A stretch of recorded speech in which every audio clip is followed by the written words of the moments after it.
Salve, salve galera, sejam bem-vindos a mais uma aula aqui no canal Biologia Legal. Estamos hoje com mais uma aula aí da série de aulas sobre os 5 reinos. Nessa aula de hoje estaremos abordando sobre o reino fungi, sobre os fungos, falaremos tudo sobre os fungos.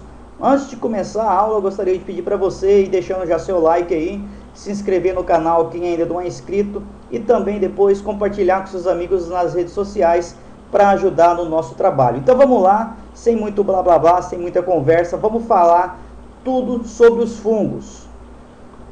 Os fungos estão literalmente aí em todos os lugares da Terra.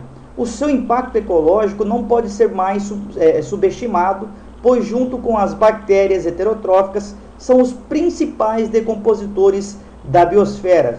Os decompositores são tão necessários à continuidade da vida quanto os produtores de alimentos. Quem disse isso foi um cientista chamado Peter Haven.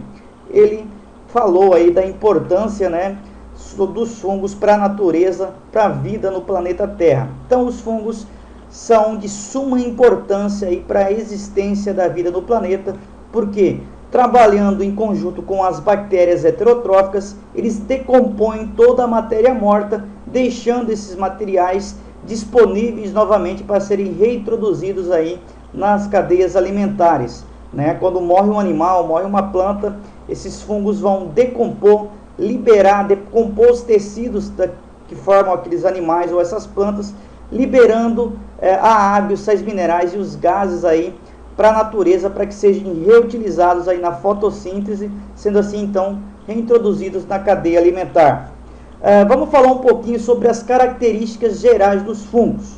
Eu vou encontrar aí fungos unicelulares ou fungos pluricelulares, ou seja, vou encontrar fungos formados por uma única célula e fungos formados por várias células, que são aí no caso os pluricelulares. Os fungos vão possuir também parede celular, porém essa parede celular é um pouco diferente aí da parede celular das plantas. A parede celular dos fungos vai ser formado por uma substância, por um polissacarídeo chamado de quitina e não de celulose. Então é importante, essa aí é uma diferença aí entre os fungos e as plantas. As plantas têm parede celular formada por celulose e os fungos têm parede celular formado por quitina, aquela mesma substância que forma a carapaça dos insetos, da barata, das moscas, aquela mesma substância. Os fungos pluricelulares são formados aí por células longas, que vão formar uma estrutura filamentosa, chamadas aí de hifas. Ou seja, o nome das células dos fungos são hifas. As hifas aí vão se entrelaçar formando o micélio. O micélio nada mais é do que o corpo de um fungo multicelular. Eu vou encontrar aí outra característica importante dos fungos, é que eles vão ser heterotróficos, ou seja, os fungos não fazem fotossíntese, eles não produzem o seu alimento, eles têm que adquirir o seu alimento se alimentando de outros seres mortos ou vivos. E os fungos vão ser então aclorofilados, ou seja, não possuem o pigmento clorofila. Além disso, os fungos vão possuir aí o glicogênio como substância de reserva, glicogênio que também é substância de reserva aí nos mamíferos, nos animais. A maioria dos fungos saprófitos, aqueles fungos que se alimentam aí de matéria orgânica morta em decomposição. Então, na sua grande maioria, os fungos vão ser saprófagos ou decompositores, ou seja, vão se alimentar de matéria morta. Um outro fato importante, aí, uma outra característica importante sobre os fungos é sobre a sua digestão. A digestão dos fungos vai ser extracorpórea, ou seja, vai acontecer fora do corpo. Esse fungo vai lançar sobre o substrato onde ele está fixado, se alimentando, as enzimas digestivas. Essas enzimas vão fazer a digestão fora do corpo do fungo e depois os fungos vão fazer o quê? Vão absorver esses nutrientes, tá? Então a digestão dos fungos é extracorpórea por absorção, diferente da nossa. Nossa digestão é intracorpórea por ingestão. Nós ingerimos o alimento e ele vai ser digerido dentro do corpo. Enquanto os fungos lançam as enzimas digestivas fora do corpo, extracelularmente, faz a digestão e depois absorve esse material digerido. Para o desenvolvimento aí dos fungos, é muito importante que exista umidade, pois a água vai ser o veículo de transporte aí dos nutrientes digeridos fora do corpo, né, para serem absorvidos aí pela célula do fungo, pelas hifas do fungo. Muitos fungos vão ser parasitas de plantas e de animais, causando aí as micoses, as chamadas micoses, né, doenças que podem afetar tanto o ser humano como animais e plantas. Um outro fato importante sobre os fungos é que eles possuem reprodução assexuada e reprodução sexuada. O habitat dos fungos é geralmente em ambientes terrestres úmidos, sombreados, mas também vai encontrar aí fungos em ambientes aquáticos. Então essas são as principais características aí dos seres integrantes do reino fúngico. Lembrando que no passado os fungos também já foram classificados como plantas dentro do reino metáfita, porque os fungos possuíam aí a parede celular.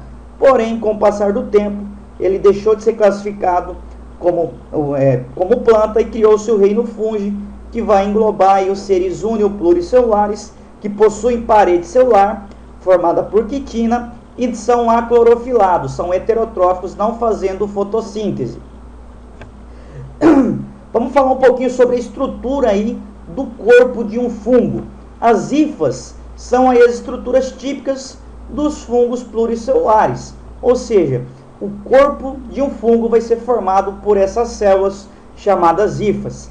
As hifas vão surgir aí a partir de esporos e vão crescer juntas e emaranhadas, constituindo aí uma massa de filamentos chamada de micélio, que é o corpo do fungo.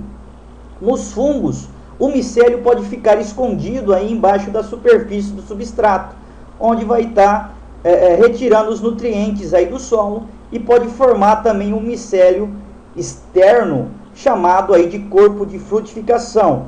Ou pode aparecer aí na superfície, né, casos em que as hifas formam estruturas complexas, como a orelha de pau, por exemplo. Essas estruturas complexas são chamadas de corpo de frutificação, tá? É o que acontece com os cogumelos, o champignon e a orelha de pau em geral, né, vão formar essa estrutura complexa chamada de corpo de frutificação.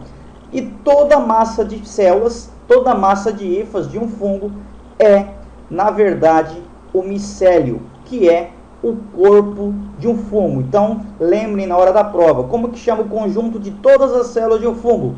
Micélio, o corpo do fungo. Vamos falar um pouquinho aí sobre a estrutura, né, geral dos fungos pluricelulares. A estrutura geral de um fungo pluricelular vai ser formada aí pelo corpo de frutificação, que é essa parte visível que está fora do substrato. Então, esses fungos visíveis aqui são os corpos de frutificação. E o micélio seria esses corpos de frutificação, mais as hifas que vão estar dentro do substrato. Eu vou encontrar aí vários tipos de hifas, e a gente vai classificar essas hifas de acordo com o seu formato, sua estrutura. Eu vou ter, por exemplo, as hifas cenocíticas ou hifas aseptadas. Hifas cenocíticas ou aseptadas são hifas, são filamentos aí longos e multinucleados, onde eu vou ter vários núcleos haploides aí que vão ficar dispersos num citoplasma em comum. Então isso quer dizer uma hifa cenocítica ou aseptada, tá? É uma hifa que possui vários núcleos em comum ao mesmo citoplasma. Eu vou ter também aí as hifas septadas. As hifas septadas correspondem aí a um filamento longo que é subdividido em compartimentos, tá? Assim como essa estrutura aqui, que é uma hifa septada, ela é toda dividida e eu vou ter um ou dois núcleos nesse compartimento. De acordo com o número de núcleos dentro dessas hifas septadas, essas hifas septadas podem ser divididas em hifas septadas dicarióticas ou hifas septadas monocarióticas. Uma hifa septada dicariótica vai possuir aí dois tipos de núcleos haploides geneticamente diferentes dentro da mesma hifa. Já uma hifa septada monocariótica vai possuir núcleos haploides geneticamente idênticos dentro de uma mesma hifa, tá? Então essa é a diferença aí entre hifas dicarióticas, possui dois núcleos, e monocariótica, possui aí um núcleo haploide geneticamente, né, idêntico dentro de uma hifa septada. Essa estrutura aqui, né, mostrando aqui nessa figura, eu vou ter aqui núcleos haploides geneticamente diferentes dentro da mesma hifa, hifas septadas dicarióticas. E aqui nesse caso eu vou ter núcleos haploides geneticamente idênticos dentro da mesma hifa, mas separados esses núcleos aí pelos septos, que são essas paredes. Importante lembrar que esse septo, né, essas paredes que dividem aí o citoplasma do núcleo, não vão se fechar totalmente. Elas vão ter sempre uma abertura, permitindo ainda a comunicação entre o citoplasma de uma célula, de uma hifa e a outra. Continuando falando sobre a estrutura geral aí dos fungos unicelulares agora. Os fungos unicelulares vão ser formados, como o nome diz, por uma única célula. Eles não vão formar hifas e nem micélios. Geralmente esses fungos unicelulares possuem forma ovalada, forma de um ovo bem redondinha, forma esférica. São chamados genericamente, né, todos os fungos são chamados de levedura. Todos os fungos unicelulares são chamados de levedura, genericamente. Muitos fungos vão realizar a fermentação aí na ausência do oxigênio. Esses fungos vão se reproduzir assexuadamente por brotamento. O principal representante aí como exemplo de fungo unicelular é o Saccharomyces cerevisiae, o fungo do fermento do pão, usado para fazer a fermentação do pão, né? A gente adiciona aquele fermento, que na verdade são milhares e milhares de fungos unicelulares, naquela massa do pão que contém açúcar, água e a farinha. O que esse fungo vai fazer? Ele vai fazer a fermentação, vai ter pouco oxigênio ali dentro, e ele vai começar a consumir aqueles açúcares que está na massa do pão. Com essa fermentação ele vai liberar como excreta o gás carbônico, o dióxido de carbono, que vai formar as bolinhas dentro do pão, fazendo que o pão cresça. E além disso, produz também um pouco de álcool aí nessa fermentação. Daí aquele cheiro que o pão vai ter. Além disso, esse Saccharomyces cerevisiae é utilizado para produzir cerveja, produzir vários alimentos também, bebidas alcoólicas. Vamos falar um pouquinho sobre os principais grupos de fungos. Basicamente eu vou ter 4 grupos de fungos: o Zygomicota ou os fungos zigomicetos, o grupo do Ascomicota ou Ascomicetos, o grupo Basidiomicota ou Basidiomicetos e o grupo Deuteromicota ou Deuteromicetos. Vamos falar um pouquinho sobre esse filho dos zigomicetos. Aqui eu tenho a imagem de alguns fungos dessa variedade aí dos zigomicetos. Quais são as características dos fungos Zygomicota ou zigomicetos? Esses zigomicetos não vão formar corpo de frutificação, porém eles são pluricelulares, são formados aí por mais de uma célula, e eles vão possuir hifas cenocíticas aceptadas. Na sua grande maioria, esses fungos são terrestres e são saprófagos, são aqueles fungos que vão se alimentar de matéria orgânica morta.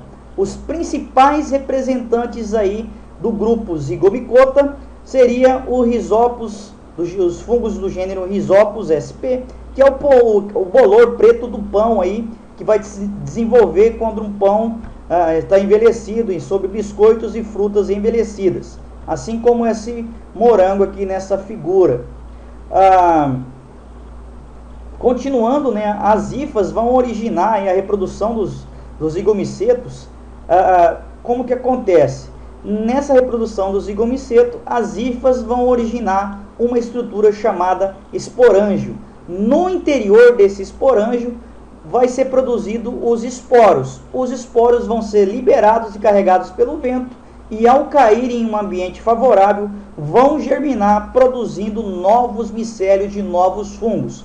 Então é assim que acontece aí a reprodução assexuada, né, nos zigomicetos. A reprodução assexuada é a reprodução mais comum, que acontece com maior frequência nesse tipo de fungo. Então a reprodução, nesse caso, assexuada por esporos, ou seja, produz uma célulazinha que é levada pelo vento, cai e germina, sem ter a fusão aí de núcleo, a mistura de material genético.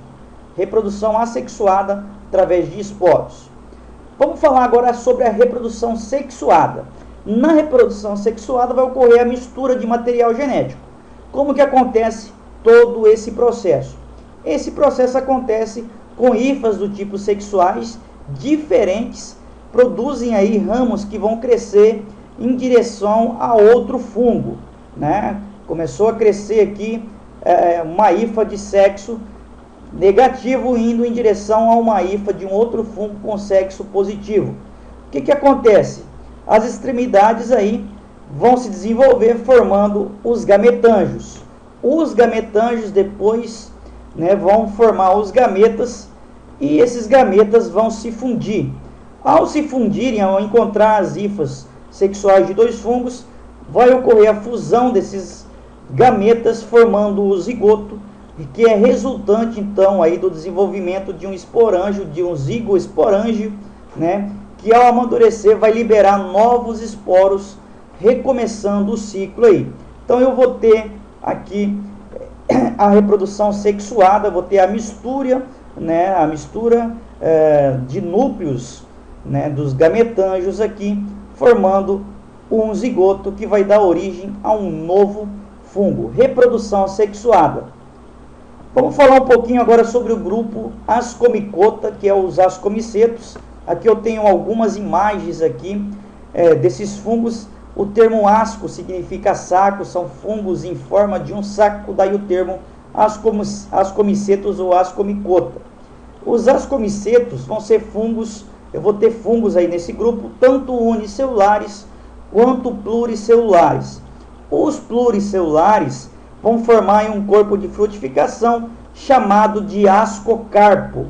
Os unicelulares são representados aí pelas leveduras, também Saccharomyces cerevisiae. Alguns desses fungos são comestíveis, como as trufas, né, que são fungos muito encontrados e consumidos pelos norte-americanos.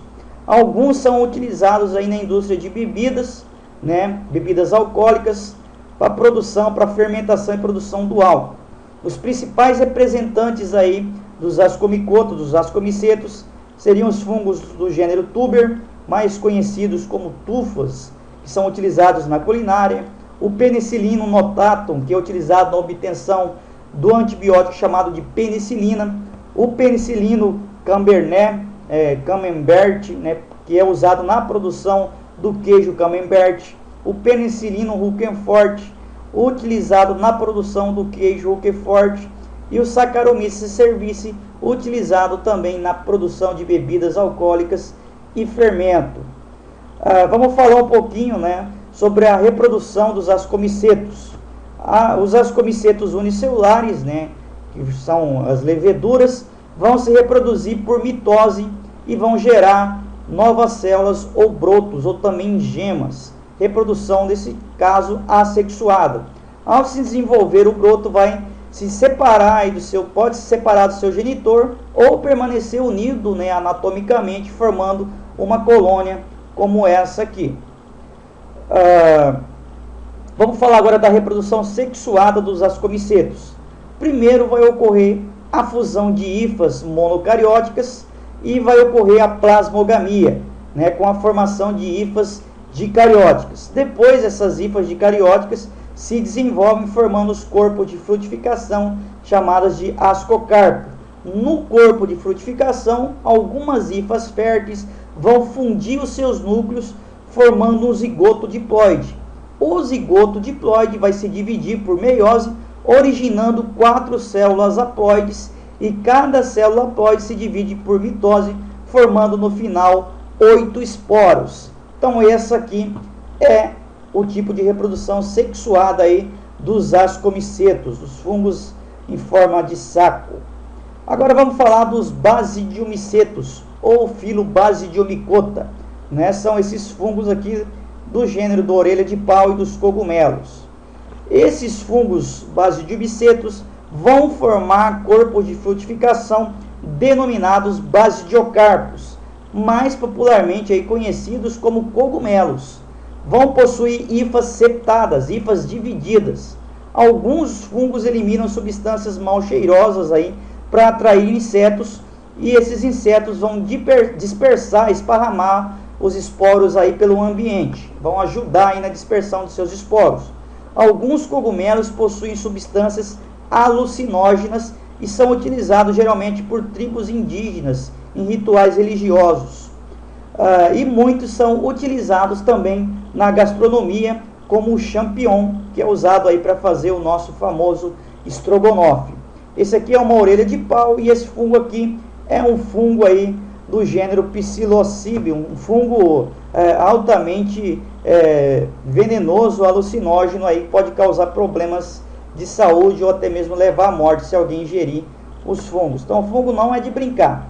Quem conhece o fungo tudo bem, mas quem não conhece não adianta sair aí no meio do mato catando fungos aí para se alimentar, não, que ele pode ser venenoso e pode te matar ou causar alucinações. Vamos falar, né, sobre a reprodução sexuada dos basidiomicetos. Como que acontece? Vai ter a germinação aí dos esporos e a fusão dos micélios monocarióticos haploides. Vai ter a formação de hifas dicarióticas, as quais vão formar o corpo de frutificação. Algumas hifas dicarióticas, né, vão no corpo de frutificação se desenvolver em basídeos, os quais fundem-se aí os núcleos formando um zigoto diploide. Esse zigoto diploide sofre meiose originando 4 basidiosporos ou esporos, e esses amadurecem e são liberados aí no ambiente, reiniciando o ciclo reprodutivo sexuado aí dos basidiomicetos. Agora vamos falar dos deuteromicetos ou do grupo dos deuteromicota. Os fungos, né, esse grupo de fungos ainda não foram classificados em nenhum dos 3 classes anteriores, tá? E estão ser reunidos aí dentro do grupo deuteromicetos. Os fungos desse grupo são chamados de fungos imperfeitos. Por que que eles são fungos imperfeitos? Porque abrigam em espécies cuja seu parentesco taxonômico ainda não foi bem definido, bem identificado. Eu vou encontrar dentro do grupo dos deuteromicetos fungos unicelulares ou fungos pluricelulares. Vão ser encontrados aí nos mais variados tipos de ambientes. A importância dos fungos. Vamos falar um pouquinho sobre a importância. Os fungos têm uma importância muito grande para a decomposição da matéria orgânica, porque juntamente aí com as bactérias, os fungos são os agentes decompositores da matéria orgânica morta, de cadáveres e restos de animais e plantas. Né? Ao ser decomposta, aí, a matéria orgânica se transforma em matéria inorgânica, e esses componentes aí inorgânicos são utilizados pelos produtores na produção de nova matéria orgânica, né? Lá pela fotossíntese, pelos seres produtores autotróficos. Os fungos são importantes também aí na gastronomia, tá? Cerca de 200 tipos de cogumelos são utilizados na alimentação humana. O champignon é um dos mais cultivados e possui aí um grande valor econômico. A levedura Saccharomyces cerevisiae vai ser empregada na fabricação de bebidas alcoólicas, na produção de fermentos. Os fungos penicilino, Roquefort, penicilino camberlet vão ser utilizados na fabricação de queijo do tipo Roquefort camberlet, né, os quais aí possuem um grande valor econômico também no nosso meio, na nossa sociedade. Agora vamos falar sobre os fungos que são parasitas de seres humanos. Esses fungos parasitas nos seres humanos vão causar as doenças chamadas de micoses. Então, doença causada por fungo é a micose. Eu vou ter, por exemplo, a candidíase, né, que é causada pela espécie Candida albicans. A candidíase vai ter alguns sintomas aí, né, como infecção vaginal, aí, que causa corrimento, um corrimento espesso, tipo nata de leite, né, e geralmente é acompanhado por uma coceira e uma irritação intensa. Eu vou ter o sapinho, que ataca a boca, né, assim como na figura aqui, que é o surgimento de pontos brancos escamosos, semelhantes a queijo, que vão cobrir aí toda a parte da língua e as gengivas, né, e a parte interna também da bochecha e às vezes até mesmo os lábios, tá? Isso aqui são pessoas, né, com portadoras da doença, né, da micose chamada de candidíase. E aqui embaixo eu tenho a frieira, o pé de atleta, né, que é causada pelos fungos do gênero Trichophyton. Essa frieira vai ter como sintomas o aparecimento de bolhas, né, e rachaduras, especialmente aí na pele entre os dedos dos pés, e muita coceira e ardor nas regiões afetadas por esse fungo, né? Então essa aqui são imagens de pessoas aí com frieira ou pé de atleta. Os fungos também parasitam plantas, causando doenças e prejuízo aí nas lavouras. Uma doença importante seria o caso da ferrugem, né, que vai ter como sintoma o surgimento de lesões nas folhas, causadas aí pela invasão de um fungo que vai provocar a morte dos tecidos foliares, o que impossibilita o desenvolvimento aí dos grãos, né, e da planta que é atacada pela ferrugem, a ferrugem asiática aí que ataca a soja, por exemplo. E o esporão do centeio, né, que é o caso de baixo aqui, é causado por um fungo parasita que vai atacar o centeio e do qual eles vão extrair diversas substâncias, né, de uso medicinal. A gente retira várias substâncias aí desse centeio. Esse fungo é um fungo conhecido como um fungo alucinógeno, é usado para fabricar as drogas LSD, né, esse fungo do esporão do centeio. Os fungos são importantes também porque eles são usados para a produção de remédios. Quais remédios? Para a produção de antibióticos. O primeiro antibiótico foi desenvolvido por esse cidadão aqui, por Fleming, tá? Que ele desenvolveu o primeiro antibiótico, que foi a penicilina. Então, os antibióticos são substâncias que matam bactérias, tá? Eles foram obtidos a partir aí de ascomicetos do gênero penicilino em 1928, né? Desde então, esses fungos têm sido utilizados constantemente aí na fabricação de medicamentos antimicrobianos, os antibióticos. O nome do cientista é Alexandre Fleming, que é esse cidadão que descobriu por acidente aí essa propriedade dos fungos produzirem substâncias que não matam, na verdade, as bactérias, mas impossibilitam que elas se reproduzam, né, e elas acabam morrendo aí por seu ciclo de vida sem se reproduzir, acabando assim com a infestação bacteriana. Além disso, os fungos são importantes porque eles mantêm associações mutualísticas, associação de troca de favor. É o caso das micorrizas. As micorrizas são associações mutualísticas entre fungos e raízes de plantas.